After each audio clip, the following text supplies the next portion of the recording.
business news from the Capital Region. This is Washington Business Report with ABC7 national correspondent Rebecca Cooper. Thanks for joining us for a look at business and finance in the Washington region, where this week it's all about jobs. On the show today, we're breaking news about a top executive's new job, and we're talking to one of the biggest names in Washington when it comes to placing senior executives and CEOs in top jobs, Korn Ferry's Nels Olson. Also this week, a new book by the senior money editor at U.S. News and World Report, Kimberly Palmer, The Economy of You. Palmer's here with Mary Abbajay to give tips on how all of us can better prepare to go it alone and still strike it rich. But first, it was a disappointing week for overall job numbers. Friday's job report found hiring weaker than expected in January, with only 113,000 new jobs overall. The Obama administration says cold weather isn't to blame, but instead Republicans in Congress, who they accuse of blocking new measures intended to stimulate job growth. But Republicans were quick to respond, insisting it's fear of Obamacare that many employers are scared of and reluctant to add new jobs. And jobs were a big topic overall in business news this week, including who got the top job at Microsoft and who wants the top job in government. This week in Washington, Joe Biden met with auto workers to talk about their jobs, but instead made news talking about his next possible job, saying there's only one reason he wouldn't want to be president: Secret Service rules against driving, and what Politico dubbed Biden going gaga over Corvette's new Z06 Stingray. There's a lot of reasons to run for president, but there's one overwhelming reason not to run for president. I'd like to get that Z06 with 0 to 60 in 3.4 seconds. 3.4 seconds.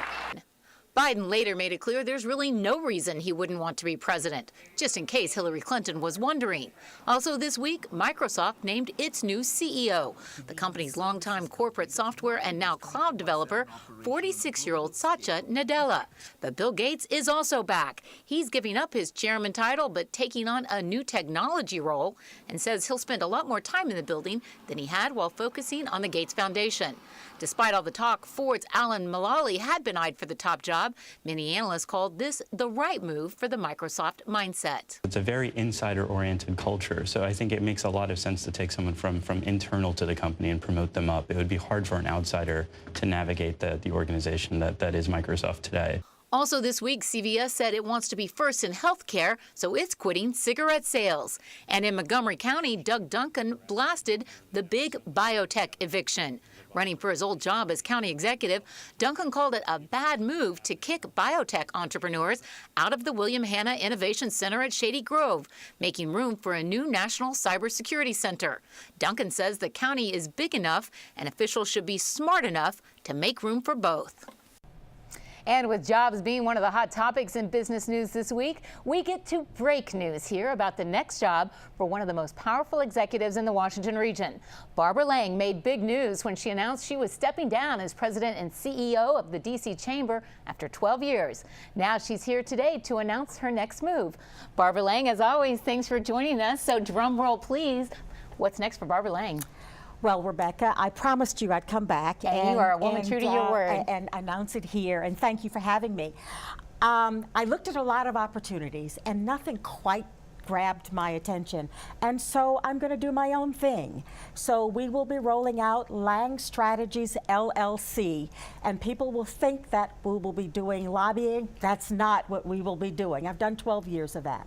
So what are you going to be doing? And first of all, I have to say, I never thought one box would fit all when it came to Barbara Lang. So I always assumed you would be opening shop and offering a variety of services. So what are you going to be doing? Well, there are 4 practice areas. We will have a team of 6 people, including myself, and we're focused in 4 areas. 1, business development. So how will we help businesses meet other people to grow their bottom line? 2nd, we will do some political strategy to help them frame how they go about approaching the Wilson Building or the Hill, but not actually doing the lobby.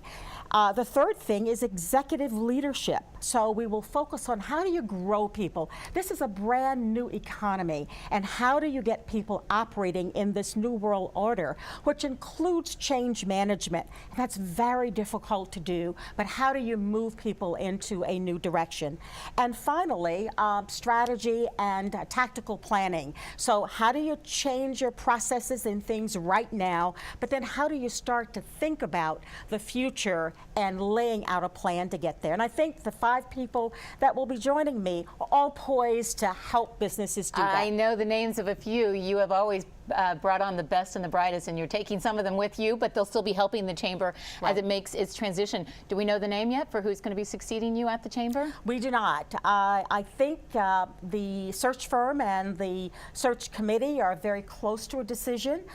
We have a board meeting coming up in a couple of weeks, and I assume that things will be presented to the board at that time. Well, we've always said it was going to be a hard role to fill. Barbara Lang, we wish you well, and we can't wait to have you back on the show in your new capacity. We'll have you weigh in on the mayor's race and all kinds of other things. I look forward to that. But breaking news with this new announcement today. Barbara Lang, thanks so much for being here on Washington Business Report to make the announcement. Well, stay tuned. Coming up, a new book on how to win in this economy by U.S. News senior money editor. But first, he finds the best employees. He did it for Bush 41. Now he does the same for Fortune 500 companies. Korn Ferry's Nels Olson on what you need to know to be the best after the break.